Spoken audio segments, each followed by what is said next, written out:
Finally we were shown the place where it all happened, the cage. I had read in Andrija's book, Beyond Telepathy, about the use of a Faraday cage in his experiments with Eileen Garrett, but this was the first time I had seen such a structure. Their Faraday cage is a rectangular metal box of dimensions 8x 12 feet, which is lined with copper and placed on insulating supports and constitutes a complete electrical vacuum. When the door is shut, no electromagnetic waves can penetrate the cage, and the electrical environment within the cage can be controlled for experimental purposes. Inside the cage there were 3 chairs and a table on which stood some expensive-looking recording equipment and a small portable TV set. John demonstrated the electromagnetic shielding property of the cage by switching on the TV set and slowly shutting the door of the cage. The picture remained on the screen up to the point when there was just about a quarter-inch crack for the signal to get through. Then John sharply pulled the door shut, the screen became blank, and I caught in Richard's eyes a fleeting expression of claustrophobic alarm, which I confess I momentarily felt too. I thought of Kurt Vonnegut's Billy Pilgrim in the novel Slaughterhouse-Five, who had been kidnapped by the little green men of the planet Tralfamador and caged in their zoo. There was an interesting story about how they had acquired the cage, John said. Some time ago, they had been having some technological difficulties in the communication sessions, and the management had indicated that some protective improvements had to be made in the system. The following day, out of the blue, Paharich had received a call from a company that was going bankrupt and wanted to dispose of a Faraday cage cheaply and quickly.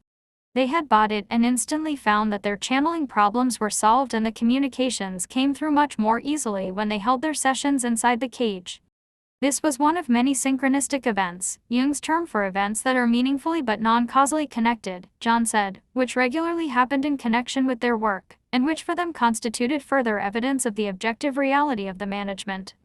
When we were back in the sitting room and John had talked some more about the work, he finally got round to saying that he wondered whether our visit at this time was just a chance social call or another of those synchronistic events.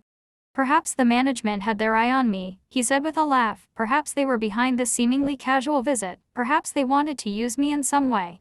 I wasn't very comfortable with that idea, which again reminded me of Tralfamador and the fate of poor Billy Pilgrim. That was that. I was in the States for a couple of weeks, but didn't pay another visit to Ossining. The visit had been an interesting experience, something to file away in memory for possible future use in some form or other. A few days after it I had lunch in New York with a scientist from the Stanford Research Institute.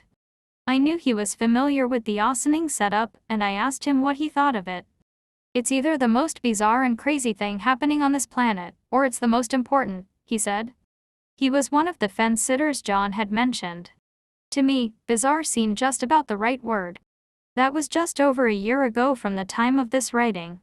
I had a busy year, having contracted to complete 3 books, and had virtually forgotten about Ossining and the management when, one day in September 1975, I received a transatlantic call from John. The work we had talked about that Sunday when I visited, he said, had been progressing, and they had received definite indications from the management that it was time for a book about the communications to be written and published. Would I be interested? Of course, I didn't have to commit myself on the information I had at that time, but if I was interested in principle he would send me some tapes of the communications to listen to and we would be able to meet and discuss the project in a few weeks' time, when he would be in England. I agreed, considering that I had nothing to lose and it would be interesting anyway to hear some of the communications, and a few days later the tapes arrived, together with some written background material about how the whole thing had started and the people involved in it. I received some odd looks and comments from my family in the course of the next few days.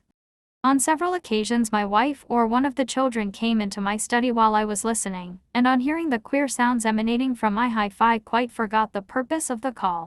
I'm regarded by friends and family as a fairly rational, intellectual type, and for me to be listening to communications with alleged space gods was considered amusingly offbeat.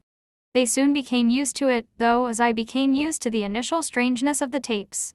The strangeness is in the language, the syntax, the tone of the communications delivered through the channel, the medium Phyllis V. Sclemmer, and also sometimes in the manner of the communicants, who are mainly John and Andrea, which can be embarrassingly deferential and odd.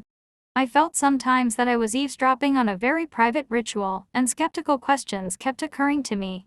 Were these 2 clever men the dupes of a cleverer woman?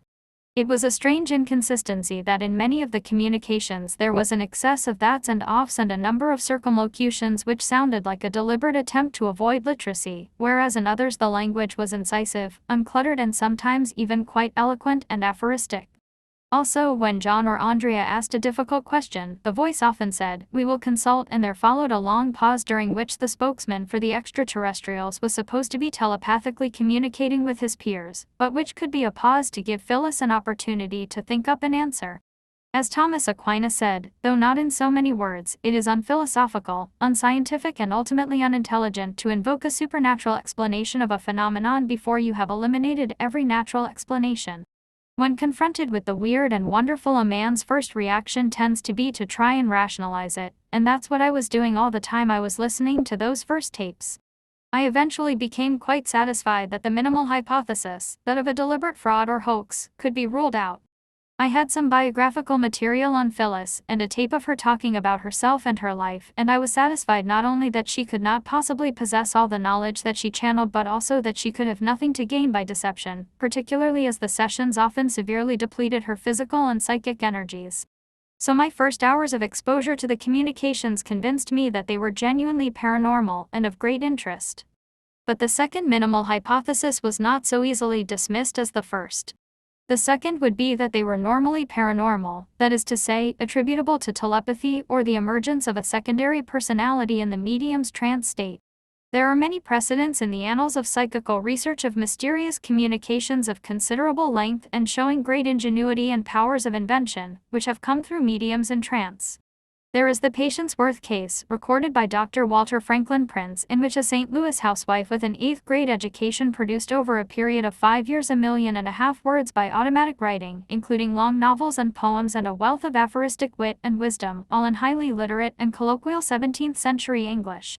There is the contemporary case of the Brazilian trance author Chico Xavier, who has produced something like 130 books, allegedly posthumous works of known Brazilian writers, which are consistent in style and subject matter with the works those authors wrote while alive. There is the book, A Vision, which the wife of the poet W.B. Yeats wrote in trance, and which contains a cosmology, a philosophy and a wealth of imagery that the poet drew on in composing some of his greatest work. And there is the case of the Rev. Stanton Moses' Spirit Teachings, which has some remarkable correspondences with the Austining communications. Between 1872 and 1883, Stanton Moses filled 24 notebooks with automatic writing. His communicators purported to be illustrious biblical characters, and they informed their amanuensis that a missionary effort to uplift the human race was being made in the spirit realms and he had been chosen as a channel for their communications. These are 4 classic cases of automatism, and there are scores of others, and the conclusion that Prince reached in his study of the Patience Worth material applies to all of them. Either our concept of what we call the subconscious mind must be radically altered so as to include potencies of which we hitherto have had no knowledge, or else some cause operating through, but not originating in, the subconscious of Mrs. Kern the medium must be acknowledged. The Austining communications, it seemed to me after I had heard some hours of the recordings, posed the same dilemma. But this case differs from the other cases of paranormal communications above mentioned in that the objective reality of the communicators is theoretically verifiable, for they claim to be actively engaged in the affairs of our world, to intervene in certain ways, and to be able to predict future events. And as we shall see in later chapters, some of the statements, and particularly some of the predictions made in the communications, are very impressive. Another thing that puts this case in a different category from others is the amount of correlated activity the communications have already engendered. Among the first batch of tapes I listened to was one about a trip to the Middle East which John, Andrea and Phyllis made in November 1974 at the request of the management.